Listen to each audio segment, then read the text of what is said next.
আজকে শুক্রবারের দুপুরে আমার সব পছন্দের খাবারগুলো রান্না করলো আমার মা। প্রথমে নিয়ে নিলাম ভাত আর তার সাথে পেঁপে ভাজি, এটা খেতে অনেক বেশি মজা। এরপরে নিয়ে নিলাম আমার খুব পছন্দের একটি সবজি, সেটা হচ্ছে পটলের তরকারি, মানে পটল দিয়ে কাঁঠালের বিচি দিয়ে একটা সুন্দর করে তরকারি রান্না করা হয়।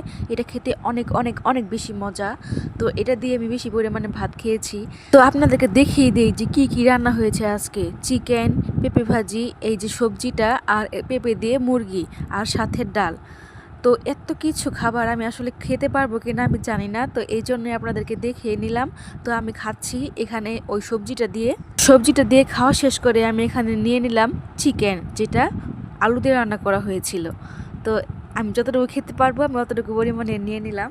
চিকেন দিয়ে খাওয়ার পর আমি আর আসলে কোনো কিছু খেতে পারিনি, আমার পেটে তেমন জায়গা ছিল না। তো এরপরে আমি নিয়ে নিলাম লাস্ট পাতে দইটা খেতে অনেক বেশি মজা ছিল, আর আপনারা জানেন আমার দই একটু বেশি পছন্দ।